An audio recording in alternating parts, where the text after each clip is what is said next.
You have so much information because your objective and your visions are not clear. Every story boils down to one or two or three generalizable truths. The goal of design is to learn.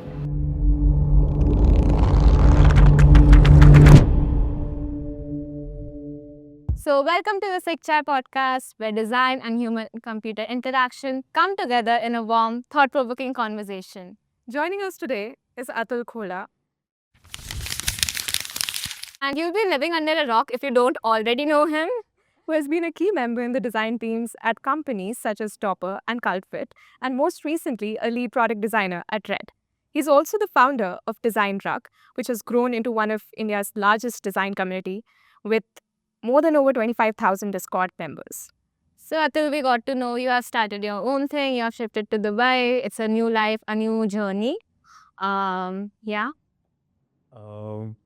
About being here on the way, I think, so I think since you guys are designers starting this, you must be making your portfolios, and a lot of times people go like, hey, I'm a career designer, I love solving problems, I love problems. I'm not like that. I don't have problems. I don't think it's even possible to like love a problem. I think only psychopaths do that. Like, have you ever heard someone go like, oh, I love it makes me feel when I'm walking in the sun without any water? It doesn't make sense. I think what I feel is like you really need to like hate something to regards to result for it. You need to like really hate something. And I think what I'm working right now, I think I've hated my whole life. So I'm in a whole different country. And I think when you kind of pull yourself out of this whole space and you put yourself, like my ecosystem is back in India, my design community back in India. So I think the only thing that I don't care to focus on kind of like really care up is this one problem. So it has a lot of my focus, and I've taken this my whole life. So I'm hoping something good comes out of it. I think it takes a lot of mind space to do that. And I think whenever you start something very new, I think it's the most amount of talent that its space gathers by itself. I think as a company grows from, let's say, 5 people to 500, that is when you add a lot of volume to it. And it also adds a lot of people, or maybe not the smartest, but I think when you add those 5, 10, 50 people, you add some very high potential people together. So I think I'm around some very smart brains, and we're trying to tackle this problem that I really, really hate. So I think I'm really sort of out soon. That's wonderful to hear. For you, when did you think was the right time? Okay, this is what I really want to start. This is the right time for me, and let's do it. How do you got the clarity for it?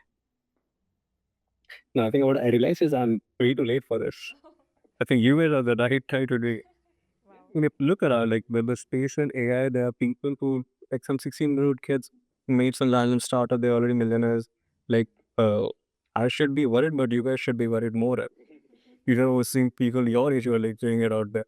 I think I'm just like catching up to you guys now. So I think for me, it was like, okay, I think I've been doing this for a long time. And I think I have learned from a lot of great people over time, like people I really respect, learning that I've gathered over time, product shipped. I've seen ups and downs of what it takes to put a product out there. And it would have been a waste if I don't use it to kind of really put out there. And I think it's also something I would say as a legacy to what I've learned. Like if I don't really put something out there and everything I've learned, if I don't convert it into a version that is true to me, then it's not justice to what I've learned so far. So I think I feel like the world could use another voice, another product, another app. So that's me. That's awesome. That's awesome. Now, talking about your design and work, it has a distinct style, right, which draws people in.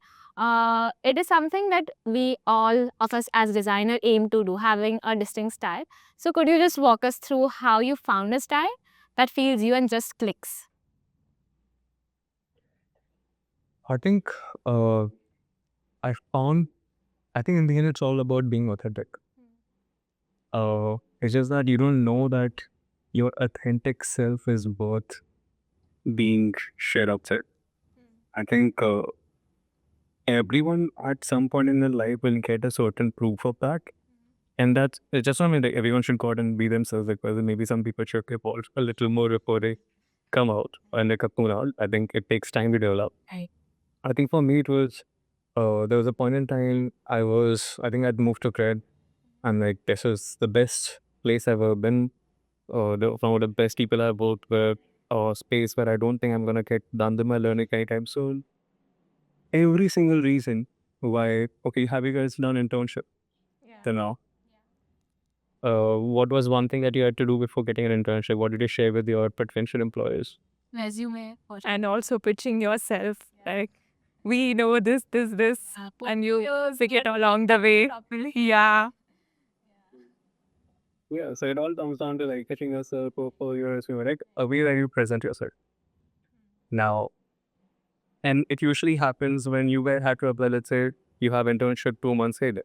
You would start around 3 months back, 4 months back, create that and be like, this is my work, check this out, send it to 50 places, and just be like, I hope these people get back to me and I had like some options by the time it comes there, right? Now, I did that my whole life till a point I reached here, and then I was like, for the first time, I don't have an intent to create or to fetch myself. So how would I fetch myself if I had no one to please? And then I just went with it with that. I was like, yeah, I suck at maths, this, and they're like, PNs, and life's much more than that, and I'm more than my fixer. And like, I just kind of spewed all over a canvas. And I was like, this is unapologetically, authentically, and I put it out there. And I think that somehow kind of clicked for people because I think in the world of I'm a user-centered problem solver, I do like in the school, people work. Yeah, because everyone just was like, me is equal to my projects, but no, it had no personality, it had no identification of what you would see as a real person. And I think it stood out in that space. And for me, one of the best things that I actually stand right for is like the amount of portfolios I see that come with that instead of saying that it shares something other themselves. Instead of it just being their work, it has part of what they do, what other things they like doing apart from this. Like it has a like yeah, I think that is something that makes me feel very happy that that thing got picked down.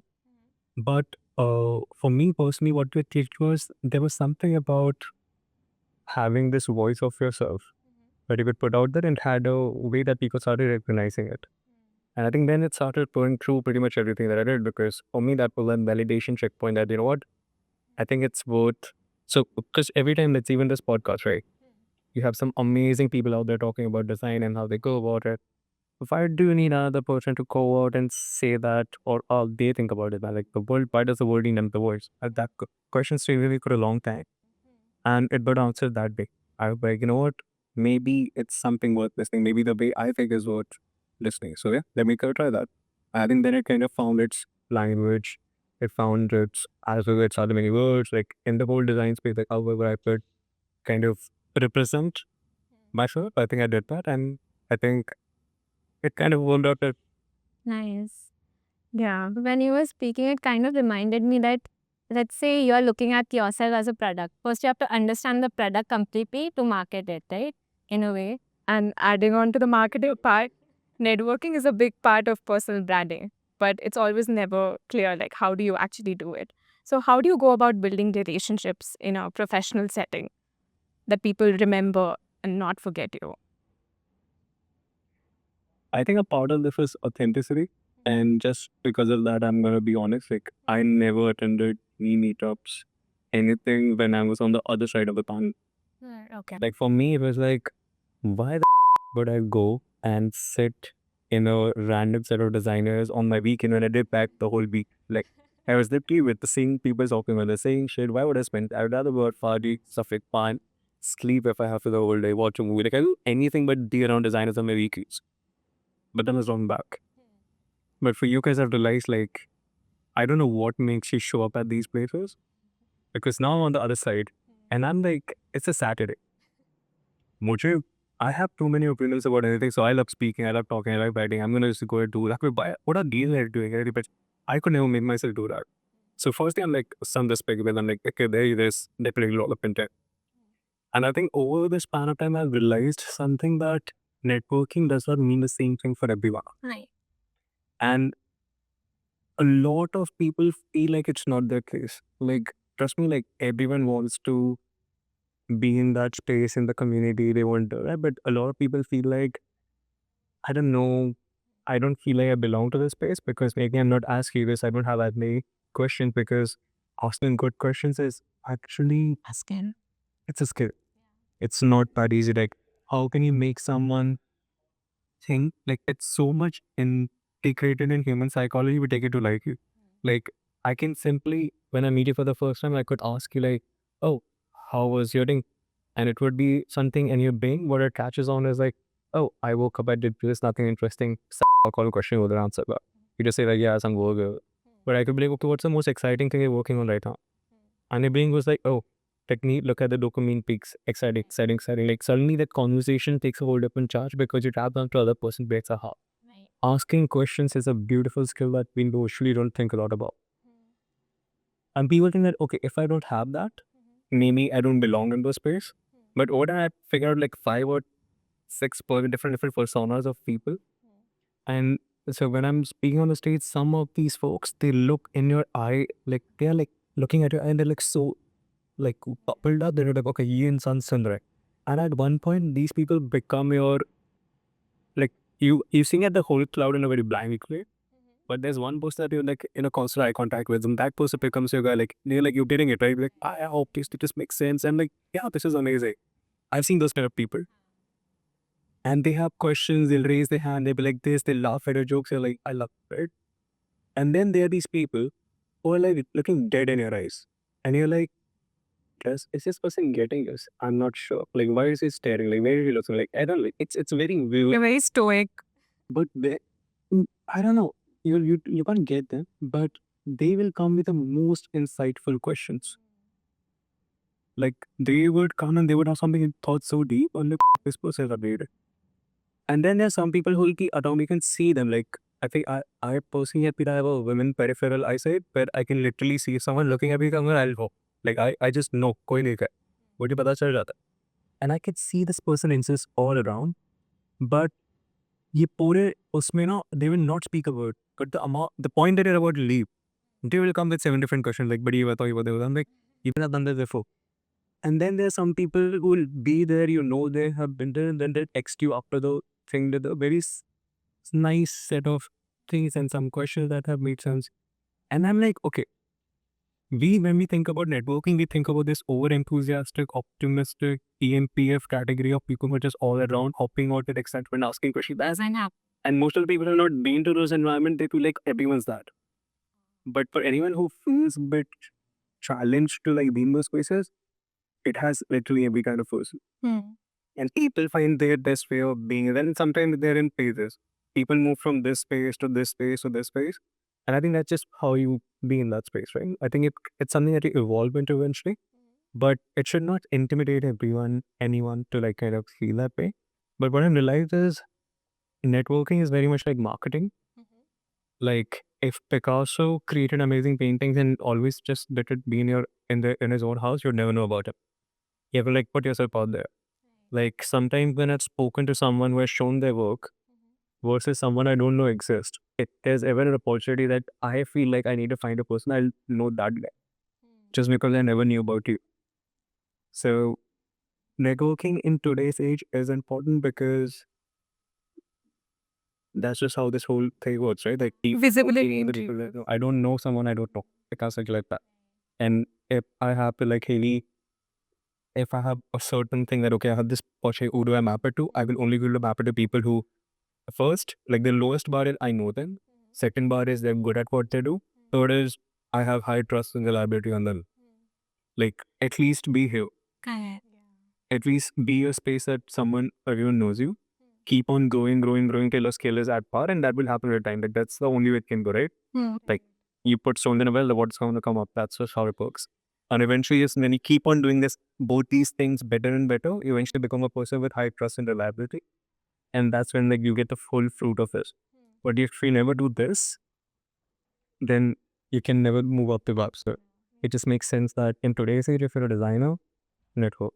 Yeah. Make sure that people are in the company so that whenever there's a right fit for you, instead of you looking at those LinkedIn, because imagine that, right? What happens? We have a job, people put out on LinkedIn, but someone who is the hiring manager already knows people in the community. They just put someone to him.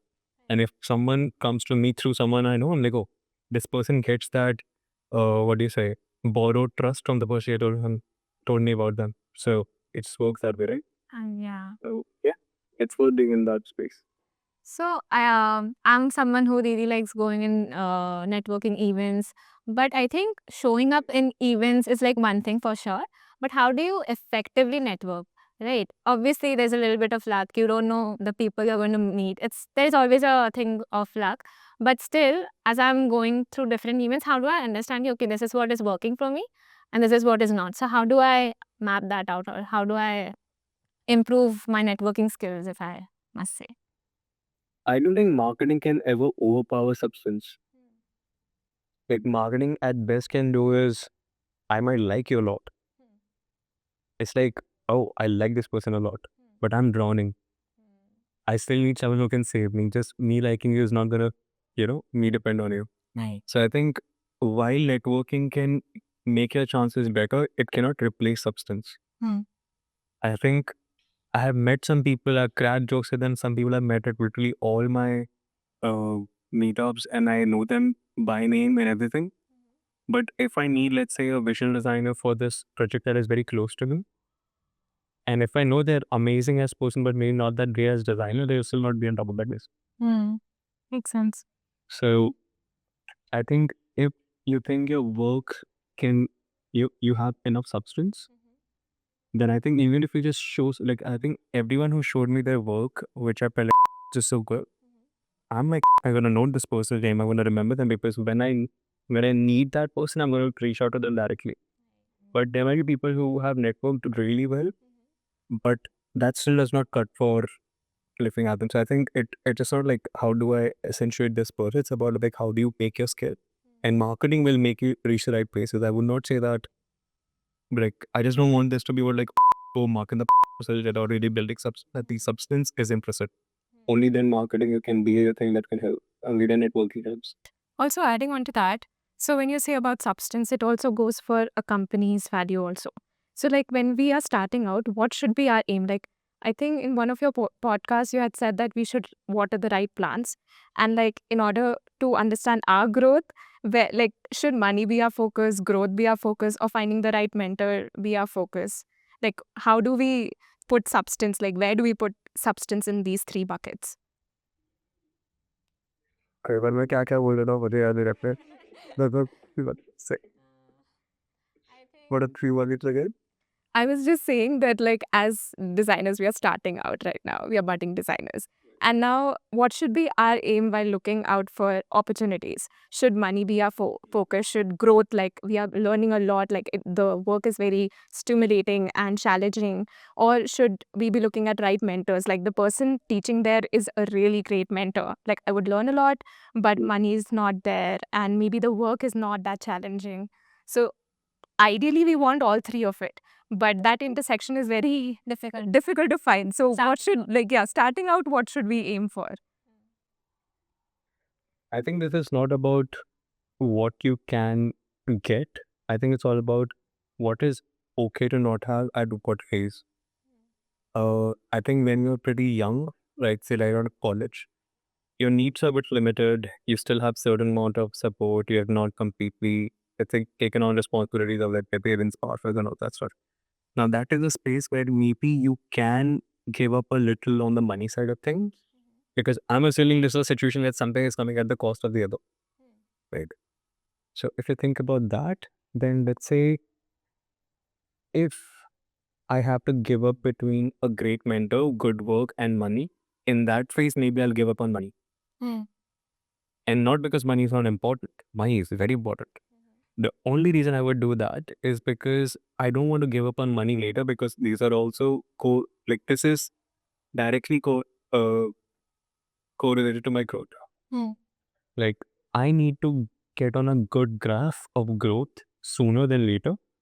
It's like compound interest. Like you have to like put the higher jump you make in the first go, that's how things get eventually better, right? So if I get skilled sooner, I can obviously like demand more money as I grow. But let's say if I got into this good company that's like, it's a startup, it got funding, it's like getting people paid, and because they have volume, right? Like I think some of these random companies right now, they're like, we are going IPO, get 20 designers on board. They pulled them from everywhere, right? Those are not the best designers, but you paid them like top of the market. Right. Now the thing is, eventually after IPO, they're gonna be like, now let's cut slack. Let's get people we don't want.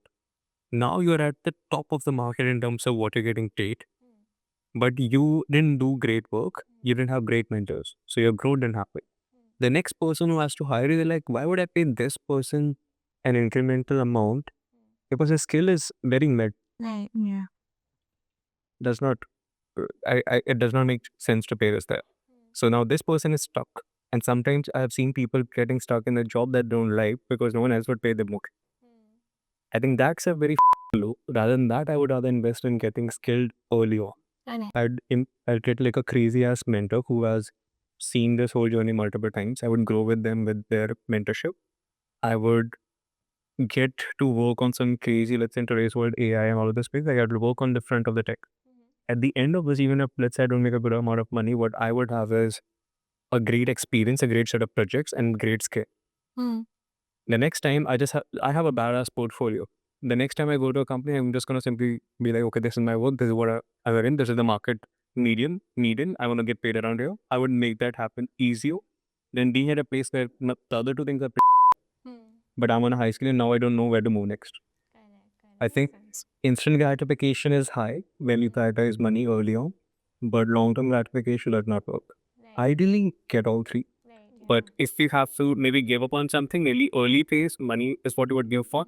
Because later phase, you can't. Later phase, you want to make a good amount of income and just sustain so many other responsibilities. Correct. Makes sense. You also brought a thing about working in startup, right?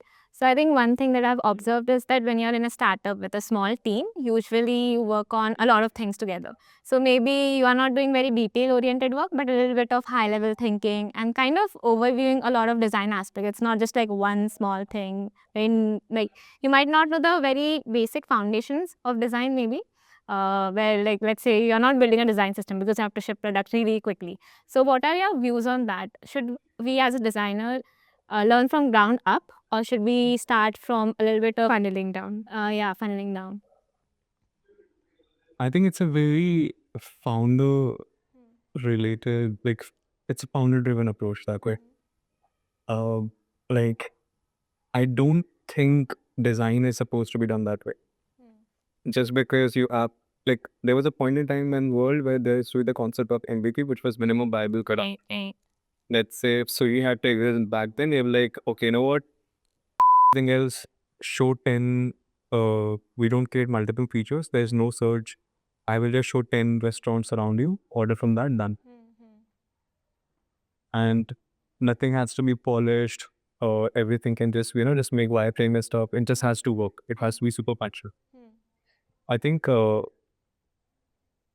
then there is another approach of MAP, which is minimum awesome product. Like it was like, I don't have to make the whole functioning of 7 different lines of businesses up like Genie and all of this, but I'll like just take one thing, but I'll do that really well. Now, in today's world, you cannot create an MVP because the person 10 years back, you would have done that. Because soon you would have been like, oh, the world does not have a food ordering service. I'm going to create one. You can just explain, it'll be blown up. In today's world, you can't have that. So now, a product that I would make would still be used by the people who still use the matter. So the standards of design are high. Right. They don't give a shit if I have something new if it does not look polished enough. So you need to create something that looks like an awesome experience. Then maybe the thing that you would actually give up on is a scale of it. Maybe I don't make N of those together features. I just make one feature, but I do it right. And it has to be bang on. Like, first impression is the last impression. You create something that you promise, like, it's going to be so great, but it looks like crap because this person is also using 7 different apps on their phone. They're like, oh, I don't know, this does not look like a legit product. I'm just going to give it a side buy. 10 months later, even if you make the polished product, he's not going to open your app again to be like, oh, I'm going to change for it. That story never happens. Right. There's a judgment. They're like, this is shit. It's done. Like, think about how design creates a lot of reliability in products. Like, there was a time in India when there were multiple e-commerce brands. There was EB.com, Myntra, Shopclues, Flipkart, Amazon, right? Now there's a reason why someone would pay and get the product from Flipkart rather than Shopclues. Because they were like, if I'm gonna give this guy $1,000, Flipkart, when I look at it with how polished it is, I think it's gonna give me that product. Shopclues looks like it's the product's never gonna come. It looks like a fraud website, right? Designed by itself, again, same vendors, they just publish it here as well, here as well. And maybe Shopclues would actually give it to you for like 20-30 rupees cheaper. But just reliability in terms of design and the impact it has on a user psychology is very different. I think that's one of the different things, right? I think something that I think what you just said comes from an experience that you might have had with some founders working at some startup where they just ran through that and said design is not important. I think that is where I think integrity as a designer comes in, right? Most of the founders come from a very functional point of view in life. Like when you think of, and that is also important to have. But there's a difference between you and them and what you're supposed to bring to the table. Now, imagine a person who has a very functional point of view in life when they have to, let's say, design an experience to drive let's say, for someone to drive from location A to B. This person is going to be like, you know what, A to B jana hai, what's the fastest, cheapest way to get there? I'll bring an auto आएगा, इंसान वाला set है, उसको जल्दी से shortest road पे वहाँ पे ले जाके ड्रॉप किया, best experience ever, job done, great. At the same time, if a design-oriented person had to design this experience for a person, they be like, you know what, this has to be a memorable experience, this has to be an experience that the person forgets and they remembers the band and they tell to 10 people about it after it's done. When you have to create something like that, we're like, you know what, I'm going to bring this car. It would have AC on, the driver's going to stop at positioning, get out, open the door for this person, say good morning, give them a bottle of water, take them through a scenic road, even if it's 20% longer than the actual route. It would have lesser speed bumps, it has a good view outside. We'll ask him like, I hope you're get this or takes you there, gets down, opens the door for you, leads you there. Now imagine in your brain library of experiences when you have to throw things away that were never meaningful. In both the cases, which is the experience that you would be like, scrap it, does not. First one, for sure. First, yeah. The punctual one does not exist of it. I don't even care. Like, I have other important things. But this one experience, which was the second one that we had, like, you know what? This was somewhere. When let's say I go back at the end of the day to your partner, your friend, to anyone, your parents, you're like, oh, you know what? This happened today.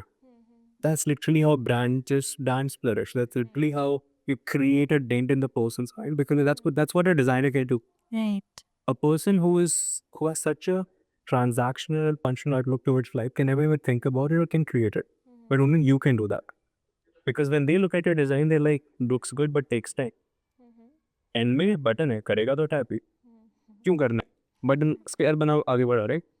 But they will understand that the whole narrative of this product is based on a couple of these. When you do them right, when you tap that button, it actually goes in, there's a sound, there's a haptic click, all of these things are subconsciously getting registered as an experience of the user, and that eventually leads to an experience that the person remembers. And that is something that you bring to the day.